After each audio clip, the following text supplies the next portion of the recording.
Уважаемые дамы и господа, Your Excellencies, ladies and gentlemen, first of all, allow me to congratulate you with the beginning of your diplomatic missions in Russia. I am convinced that your active work will help to promote cooperation between the Russian Federation and your respected countries.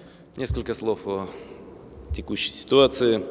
Сегодня мир переживает Now, a few words about the current situation. Today, the world is undergoing a period of serious tests and trials, which is testified by the string of very heated conflicts in the Middle East and the north of Africa.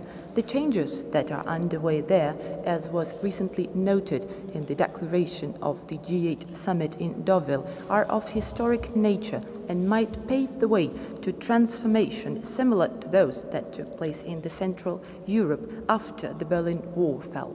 At the same time, we are of course concerned with the active use of armed forces and civilian casualties during those conflicts. We are convinced that the task of the international community is to contribute, as is prescribed by the relevant UN Security Council resolutions, to putting an end to military actions, arranging negotiation process that would involve all the interested parties, and will continue consistently pursuing such policy line towards all the states that are experiencing the dramatic changes. The recent developments in the Arab world have once again demonstrated the simple truth. There is need for timely socio-economic reform that would take into account the interests of the majority of the population. And Russia, together with other developed countries, is prepared to put on the table long-term global partnership aimed at enforcing in those states the rule of law and, at the same time, ensure economic stability. In resolving these and other international problems, Russia strives to constructive dialogue with all the interested parties. We note with great satisfaction consistent level of development of our relations with the Federal Democratic Republic of Ethiopia that are based on many years of friendship between our two countries, as well as on the experience of successful implementation of economic and humanitarian projects. We attach great importance to the promotion of our cooperation with the Republic of Burundi. Strengthening of peace and stability on the African continent serves the interests of both our countries. Russia is engaging in open and mutually beneficial dialogue with Zimbabwe.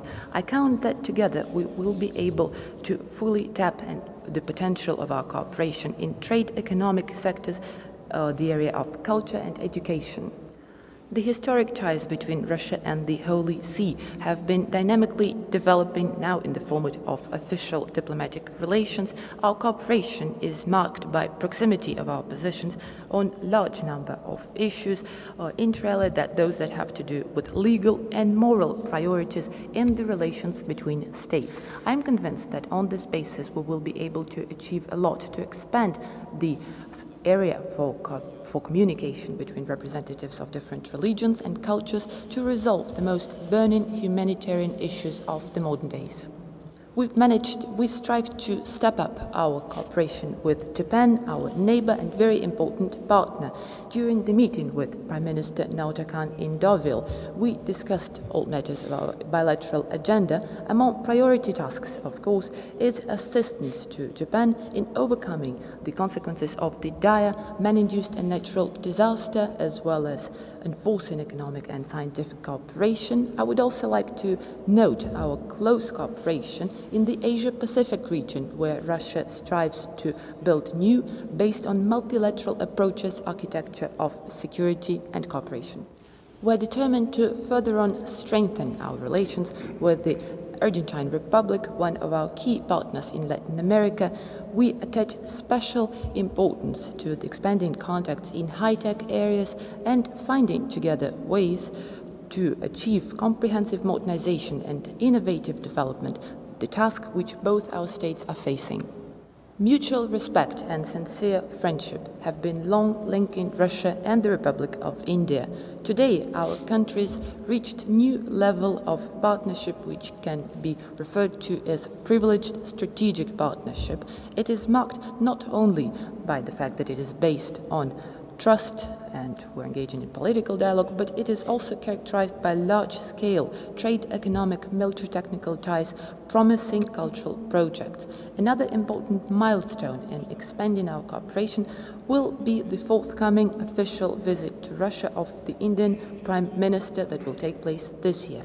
I'm convinced that strengthening of Russian-Indian relations is in line with national interest of both countries and contributes substantially to the maintenance of global stability and maintenance of security in the South Asia.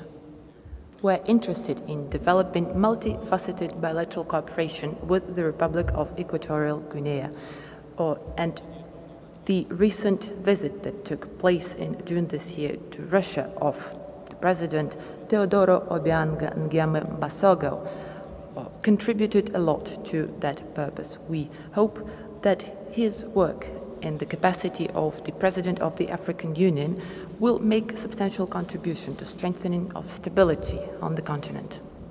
Strong traditions of friendship exist between Russia and the Socialist Republic of Vietnam.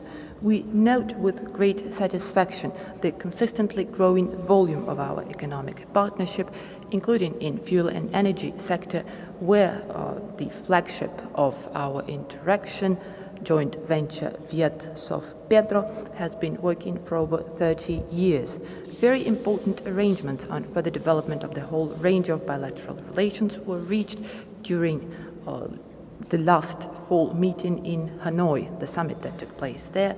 Our strategic partnership, which is expanding from year to year, is covering new areas and serves as an important factor of security both in the Southeast Asia and in the Asia-Pacific region generally. We greatly value the open nature of our relations with the Republic El Salvador, and we hope that more active contacts between our countries will contribute to strengthening of our interaction with the Central American region in general. We also value political cooperation on the international arena with the Republic of Rwanda, which is based on the proximity of our positions on key problems of the modern days. Dear friends, in conclusion, I would like to wish you every success in your diplomatic missions, and I sincerely hope that during your stay in Russia you will get a chance to better know and love our country, and will also contribute to strengthening the bilateral ties between our countries and make considerable input to the overall improvement of the situation globally and enforcing of the global security. Thank you very much and all the best to you.